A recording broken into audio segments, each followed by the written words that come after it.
to engage in their job so you can do your job. There seems to be a large disconnect.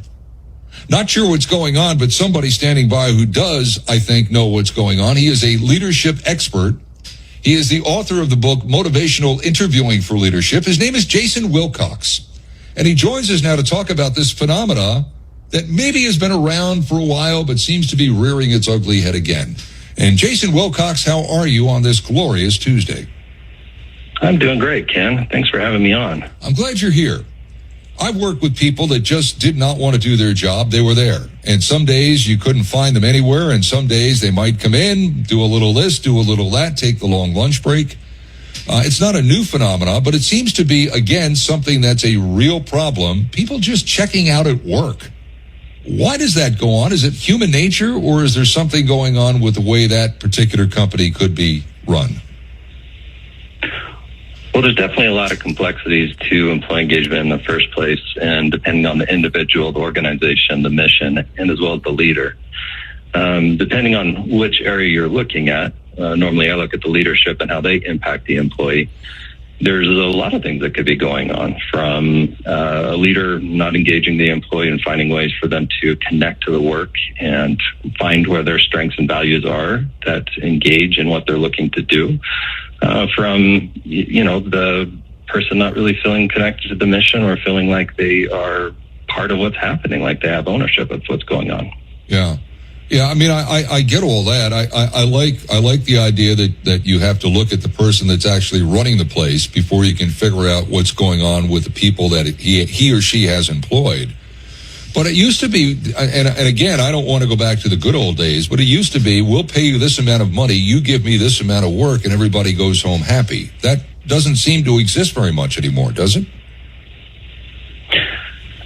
I think what you were finding back then was a situation where people felt like they were part of something, right? Yeah, they would get a paycheck and they would go there, but they felt a value or a pride of what they were doing and being part of the economy and the workforce wherever they were working. Mm-hmm. And so nowadays, do we have that? And in some organizations, there may not feel that value or that importance at that workplace.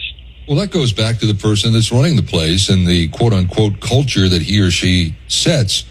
Not every person that runs a company is cut out for that job. Not every person who runs a company is a leader. Some people just get promoted because maybe they're in sales and they brought in an inordinate amount of money, and so they're rewarded by the board or whomever owns the company. But just because you're in the corner suite, in the C-suite, does not necessarily mean that you're a good leader. And so that could be, at least for what we're talking about here, one of the root causes of the problem. Absolutely. Sometimes people get hired into leadership positions because they're really great at that frontline job. So maybe they're really great at sales and know how to make sales. But being a leader is a whole other new skill set. And if you're the individual that knows how to push sales and you're the one that knows how to make things happen in that sphere, it doesn't mean that you know how to help others do that. And that's going to be the key, is switching gears from one skill set to a new one to make sure that you're empowering and creating success for your employees versus success for you. And that's going to make a big difference in the environment. Yeah, I mean, I've been, in meetings with the people that I answer to, and I would always hear this invariably: I need you to be more of a leader.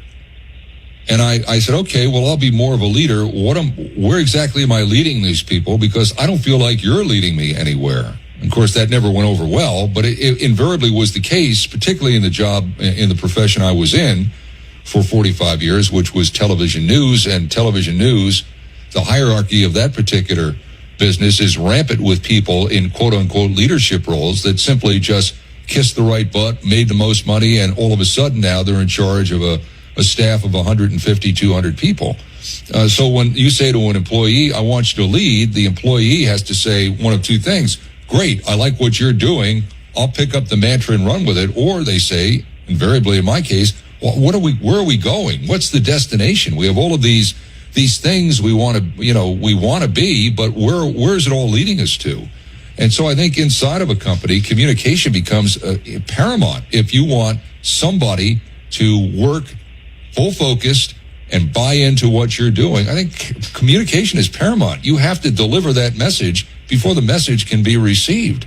And I think that's a problem at some places. Certainly was in a lot of places I work. Maybe it was just me. I don't know, Jason. But I think it's in a lot of places it's a problem.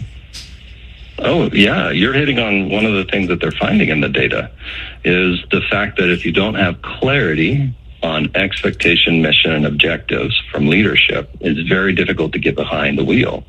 So what we're identifying, kind of like what we identify in our MI Lead program or on our miforleaders.com website, we look into identifying how do you engage. And there's two elements. One of them you're identifying. The big element is there that clarity of the expectations, the objectives, and mission. And two, are you then, after you make all that clear and that communication happening, then do you explore for the employee how to connect their solutions, their ideas, their problem solving, the issues they see in front of them? Are you connecting their thoughts and ideas into it to help drive it, move it forward? And those are two big areas that leaders often drop and fall flat on. Is this a generational thing? Maybe that there's some sort of line of demarcation, whether it's Gen Y to Gen Z, Gen X to Gen Y, or whatever it may be. It seems to me that as you get younger in this study, you tend to find it to be more of a problem, and that maybe it's focus, maybe it's a distracted lifestyle that everyone has. Maybe the phone is an issue and people can't keep the phone down. But it seems to me, at least anecdotally, that it's more of a problem for the younger set as it is for the people that are 45 and older. Right, wrong on that? What do you think? Potentially, there's some data that shows, there's those impacts between each different generation. But there is a connection between all of the generations on engagement. And what we're seeing with all the generations goes back to what we talked about a minute ago, communication, everything. But going back to what you're saying, right, the newer, younger generation, there's a reality that they're ready to get there, right, get to the point, make it happen. And so finding a way as a leader to connect into that energy that they're ready to make happen is going to be really important. And so, giving them tasks that are not things that are or moving things forward, or they don't see how it makes a difference within the organization and what's happening, can be a very disengaging thing for that generation. Yeah. The buy-in is the key here. So what do you hear? You coach a lot of. I'm sure you coach a lot of executives. I'm sure that they've read your book and this and that. Do people that run these companies actually believe that there's a problem, or that they don't give a rat's rear end as long as the P&L statement looks good every month? What's the reaction from where this problem seems to be emanating from? It seems that most people do care. They want to see, the bottom line. Obviously, they want to get there. And they care about making sure that we do get there. The problem I often see is the disconnect of not understanding the reality of, but I hired them, I'm paying them, they're here and they should be doing the job, to recognizing there's a whole lot more to it, to getting the person actually engaged in the job and owning their work and driving things forward. Yeah, see, that would be, that to me is where the rub is. If you run a company, right, and you're going to hire somebody, you're not just going to hire the first guy that walks in, first woman that walks in. You're going to do a deep dive into qualifications. How can they help this company move forward, this and that and whatnot. So you have to go through that process. And then there's probably a training process. When you get that employee in, you've got to train that employee as to exactly what the job is, regardless of the disciplines of the job.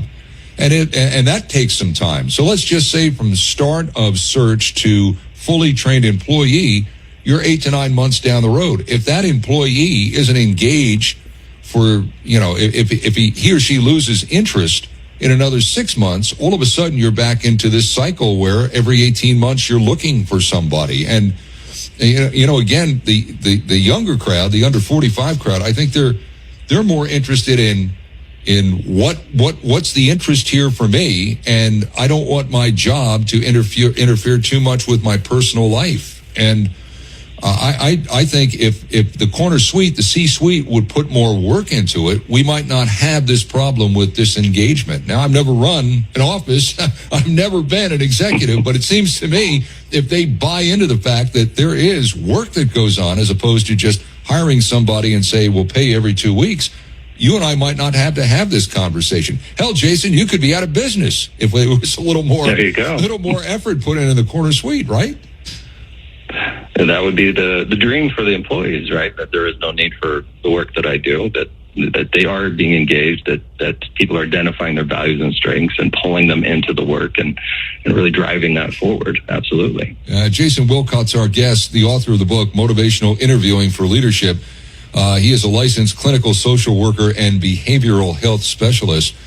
So anyway, so you got that problem, whether you identify it as an employee or not, or you're an employer that has a problem with keeping everybody focused and not have these zombie workers that are just there and putting, what's the end? What's the end game here? How can an employer do that? What do you do besides a lot of the trivial stuff that we see companies do, games and role playing and all that nonsense? What do you do so that it's a serious effort and you're not just viewed as somebody trying to get a quick fix? What happens? What do you do? How do you advise somebody to pick up that ball? Well, it's always going to understanding what creates engagement, and then secondly, moving that into the individual. Do you look for opportunities for them to grow? Do you have stretch projects? Is there programs that they're interested in that they could take the reins on? There are things that need some fixing, and you can assign to an employee to look into it and to evaluate and to find a path forward. All those things are going to start pulling that employee in, and you're going to start finding ways that employee wants to contribute to the organization. Yeah. Well, that may be the key. Hopefully it's the goal, but there certainly is going to have to be a re-educational process. There's no question about it. Your website is miforleaders.com, and it's the letter M, the letter I, and then forleaders.com. That's where folks can find you, and my guess is that leads you directly to your book, correct? That is correct. And it's identified as this impacts the bottom line if we get them engaged or not engaged. Yep, and that's a tune that I think anybody running a company ought to be whistling. The bottom line. Thank you. We appreciate it, Jason. Stay well. Thank you, Ken. Bye. Yep.